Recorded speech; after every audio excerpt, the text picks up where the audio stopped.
Aujourd'hui, la principale actualité nous vient de la Fédération de Russie. Ici, la crise du carburant, déjà grave, atteint de nouveaux sommets, car il semble qu'aucune des solutions de l'État n'ait d'effet, le désespoir grandit.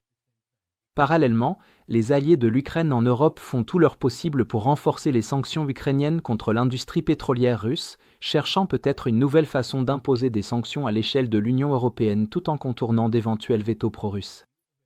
La disponibilité du carburant en Crimée, sous contrôle russe, ainsi que dans plusieurs régions russes, se détériore bien plus vite que ce que l'État russe avait anticipé. Alors que les autorités de Crimée avaient promis une résolution rapide de la situation, elles ont récemment été contraintes d'imposer des restrictions bien plus strictes, limitant les ventes à seulement 20 litres par véhicule. Malheureusement pour les Russes, cela n'a fait qu'accentuer la frénésie d'achat des civils, puisqu'une station a écoulé en une seule journée ce qui devait être une réserve de carburant pour 3 jours. Les frappes répétées depuis août ont lourdement affecté la capacité de raffinage, d'autres raffineries majeures comme Kiev et Ryazan ont dû cesser leurs activités, et désormais environ 40% de la capacité de raffinage russe est à l'arrêt.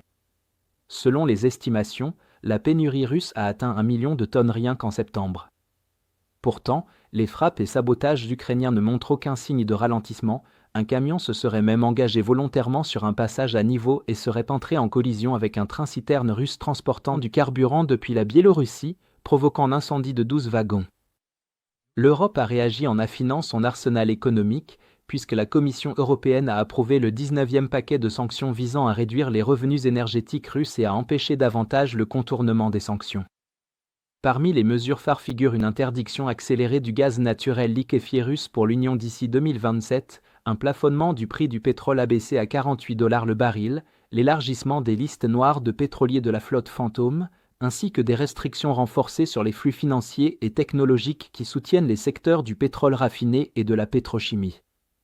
Il s'agit de mesures d'envergure destinées à asphyxier les sources de revenus plutôt qu'à gérer de façon pointilleuse des marchés spécifiques. La pression exercée sur les voies maritimes russes a déjà porté ses fruits, puisque des unités navales et des forces de l'ordre françaises ont récemment intercepté et immobilisé un pétrolier lié à la flotte fantôme russe au large de la côte atlantique. Les forces françaises sont montées à bord du navire après son départ du port russe de Primorsk, ayant constaté des signaux d'identité irréguliers et des indices de manœuvres de contournement des sanctions. La saisie par la France, même dans le golfe de Gascogne, montre que l'ensemble de l'Europe est déterminée à freiner les tentatives russes d'évasion des sanctions partout en mer. Il est cependant important de noter que les paquets de sanctions mettent souvent du temps à entrer en vigueur, sont édulcorés et réécrits afin d'obtenir l'accord de chaque membre, en particulier de certains acteurs pro-russes. Comme cela atténue à chaque fois leur efficacité, plusieurs représentants plaident désormais pour l'instauration de droits de douane sur les exportations d'énergie russe plutôt que pour de nouvelles sanctions. Il est à noter que l'imposition de droits de douane à l'échelle de l'UE ne nécessite pas de vote à l'unanimité et permet de contourner les vétos qui ont déjà freiné l'adoption de mesures plus strictes dans les précédents paquets. Puisque les droits de douane ne requièrent qu'une majorité qualifiée, la question du veto d'un seul État ne s'appliquerait plus, contrairement aux sanctions. Globalement, l'interaction entre les frappes sur le champ de bataille qui réduisent la capacité de raffinage et les mesures politiques coordonnées à Bruxelles produit un effet à 2 niveaux, une douleur immédiate à la pompe et une pression sur les efforts de la Russie pour compenser à l'international. Si l'interdiction et l'application ciblée se poursuivent pendant que l'UE adopte des mesures commerciales plus rapides et fondées sur la majorité, Moscou sera confronté à des choix plus difficiles, subventionner le carburant à un coût budgétaire croissant, accepter des pénuries régionales qui érodent le contrôle intérieur, ou tenter des contournements de plus en plus risqués qui entraîneront davantage d'interceptions et de conséquences juridiques. L'offensive européenne n'est pas un coup de grâce rapide, mais une campagne soutenue par le biais de droits de douane pourrait avoir un impact plus important que des demi-mesures en matière de sanctions, où de nombreuses personnes et entreprises doivent être exclues pour obtenir un vote unanime. Si vous êtes contre l'invasion de l'Ukraine et que vous souhaitez soutenir le travail que je fais, pensez à vous abonner à notre site d'actualité indépendant.